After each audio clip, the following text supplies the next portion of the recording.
Hi, எல்லோருக்கும் வணக்கம். Bigg Boss season 9 Tamil. So அந்த வீடியோவில் நம்ம ப்ரமோ 1 வந்து பார்த்தீங்கன்னா ரிலீஸ் ஆயிருக்கு. அதை பற்றி நம்ம கண்டிப்பாக டிஸ்கஸ் பண்ண போகிறோம். ஸோ வீடியோக்குள்ளே போகிறதுக்கு முன்னாடி நம்ம சேனல் நீங்கள் புதுசாக இருந்தீங்க அப்படின்னா கண்டிப்பாக சப்ஸ்கிரைப் பண்ணிக்கோங்க. வீடியோ மறக்காமல் ஒரு லைக் பண்ணிக்கோங்க. இப்போ நம்ம வீடியோக்குள்ளே கண்டிப்பாக போகலாம்.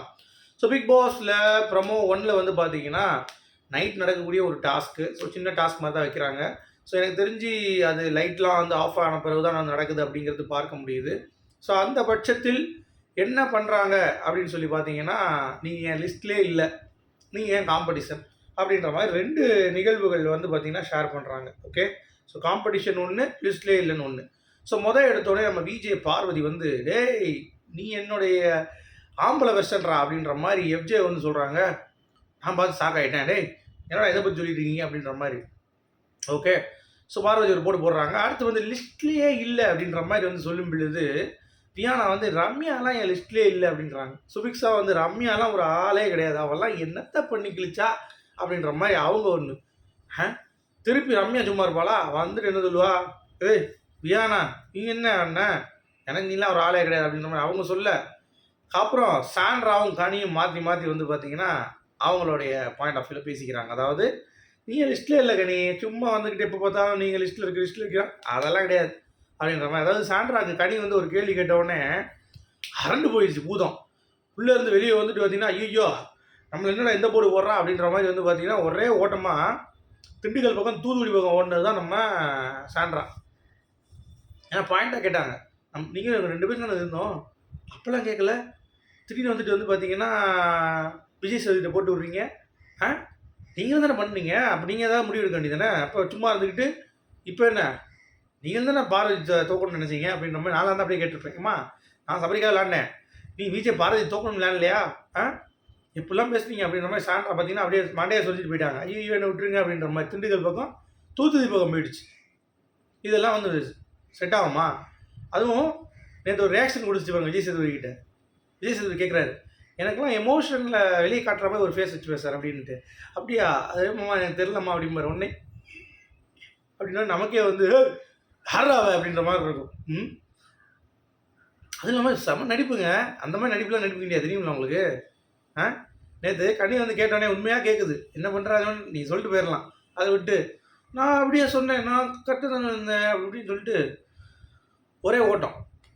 சரி அது பரவாயில்லைங்க, அவங்க பாரதியை பற்றி பேசின குறும்படம் போட்டு கிழிச்சிட்டு இருக்காங்க பார்த்தீங்களா இல்லையா? நம்ம சபரி கூட, விக்ரம் கூட, பிரஜன் கூட எல்லாம் சேர்ந்து உட்காந்து வெளியே பேசிகிட்டு இருக்கும்போது நான் வேணும்னு அடிச்சேன்றான். நீ கழுத்தா போக்கில் ஒரு மினி பீச்சு சொல்லி விக்ரம் சொல்ல, நான் உனக்கு ஷேர் தரேன்டா, நீ பண்ணிட்டுடா, நீ இன்னும் கொஞ்சம் அடிச்சிருக்கணும் அப்படின்னா. சாண்ட்ரா அப்படிப்பட்ட ஒரு கேடுகட்ட பிரிவியா ஃபயர் விட்டுட்டு இருந்தீங்க. அதாவது சாண்ட்ராவுடைய கிராஃப் மாதிரி ஒரே வாரத்தில் டர்ன் டவுன் ஆகிற கிராஃப் வந்து நான் பார்த்ததே கிடையாது. சொல்கிறது உங்களுக்கு புரியுதா? பயங்கர வேகத்தில் போயிட்டு இருக்கும். திடீர்னு வந்து பார்த்தீங்கன்னா டவால் கீழே இறங்கி அடப்பாடா இதுக்காக அங்கே ஃபயர் விட்டோம் அப்படின்ற மாதிரி ஆயிரும். அந்த லெவலுக்கான ஒரு ஃபார்மெட்டு தான் நம்ம சாண்ட்ராவுடைய ஒரு பாயிண்ட். அதை நீங்கள் புரிந்து கொள்ள வேண்டும். ஓகே சரி, இப்போ திவாகர் இல்லாமல் பார்வதி என்ன பண்ண போகிறாங்க அப்படின்னு சொல்லி நினச்சிட்டு இருக்கவங்க எல்லாருக்குமே தாமத்தை போட்டு விட்டாங்க பார்வதி. யார் திவாகர் அப்படின்ற மாதிரி நேற்று வந்து சில விஷயங்கள் நடந்தது. அதாவது ஒரு ஃபன் பண்ணிவிட்டு சிரிச்சுட்டு திவாகர் போனதுக்கு அப்புறம் வந்து பார்த்தீங்கன்னா நான் வந்து ஓகே அழுக போகிறேன்னு சொல்லிட்டு அழுதுட்டு இருந்தாங்க. சரி ஃபீல் பண்ணல, நிறைய பேர் வந்து ஐயோ அது ரொம்ப ஜெனின் அப்படின்னு இருந்தாங்க. அடுத்த நாளே அந்த வீட்டில் போய் பேசுகிறாங்க கமருதீன்கிட்ட. அந்த வீட்டில் வேறு யாரை கூட பேச முடியும் அப்படின்னு சொல்லிட்டு அதுக்கு முட்டு கொடுக்குறாங்க. அதாவது இந்த பார்வதியை, அதாவது ஒருத்தவங்களை பிடிச்சிருச்சு அப்படின்னா நிறைய பேருக்கு வந்து பார்த்தீங்கன்னா அவங்கள என்ன தப்பு பண்ணாலும் அந்த தப்பும் வந்து பிடிக்குது. நேற்று அவ்வளோ கமெண்ட் நமக்கு பார்வதி ஃபேன்ஸ்லாம் கீழே வந்துட்டு, இல்லைங்க அவன் நடிக்கலைங்க அப்படின்னு, எமோஷன்ஸ் இல்லைங்க ட்ரூவாக. ஓகேவா, அது நீங்கள் ஒத்துட்டு தான் ஆகணும். அது நம்மளுடைய பார்வையில் அது அப்படி தான். ஓகே, அது நீங்கள் ஒத்துக்கலையோ அது என்னுடைய தப்பு கிடையாது. நான் as ரிவ்யூவராக வந்து பார்த்தீங்கன்னா இது ரொம்ப தவறாக இருக்குது. ஓகே, அதை நீங்கள் புரிந்து கொள்ள வேண்டும். அடுத்து வேறு என்ன நேற்று நைட்டு பார்வதி கிட்டே போய் கமலின் உட்காந்து அவன் கூட்டி விட, அவன் என்ன சொன்னான், பார்வதி வந்து சாரி கேட்டாலும் காரி தூக்கி விட்டுரு, அதை அக்செப்ட் பண்ணிக்காத, அவன் நம்மளை வந்து கேம் ஆடுறா, டைனமிக்ஸை மாற்றுறாமாம்மா அப்படின்னு சொல்லி விக்ரம் கிட்ட சப்போர்ட் பண்ணிட்டு இந்த மூதேவி வந்து உட்காந்துக்கிட்டு ஊட்டிக்கிட்டு இருக்கு.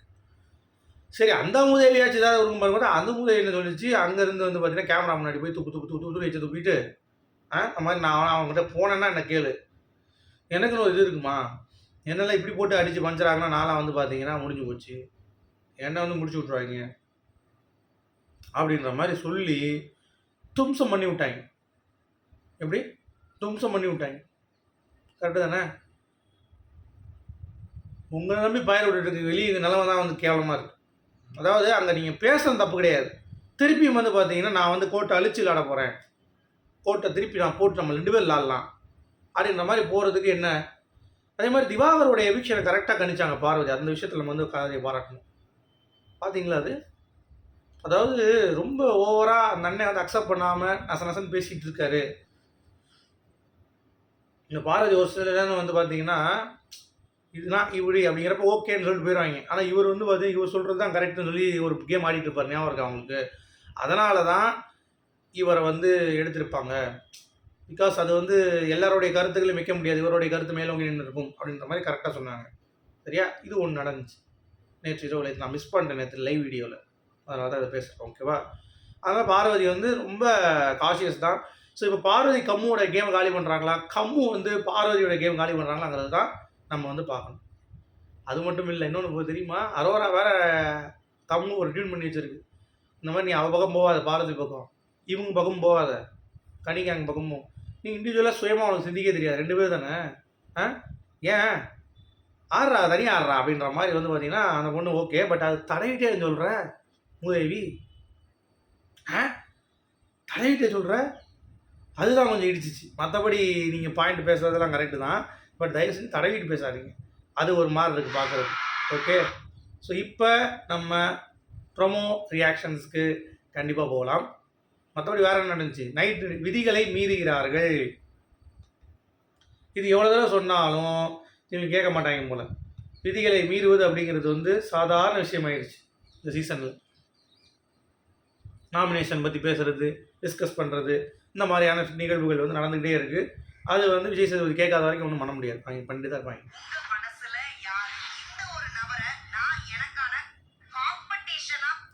காம்படிஷன் பார்க்குறேன், செம ஆன் வெர்ஷன் வந்து நம்ம எஃப்ஜே லிஸ்ட்லே இல்லை, லிஸ்ட்லே இல்லைன்னா ரம்யா தான் போனால் பிரச்சனை இல்லை எனக்கு. சுபிக்ஷா ரம்யா எனக்கு காலையில் நான் வியானா தான், என்னத்தா சும்மா உட்காந்து கிரிஞ்சு பண்ணிட்டு இருக்காரு. ஐயோ சாண்ட்ராய்ஸ் கனின்னு ஒரு ஃபார்வர்ட் பண்ணியிருக்காங்களா? அம்மா ஐயோப்பா, ஐயோ அப்பா, மூஞ்சி மோர எமோஷன்லெஸ் ஃபேஸை பாருங்கள் எப்படி இருக்குது.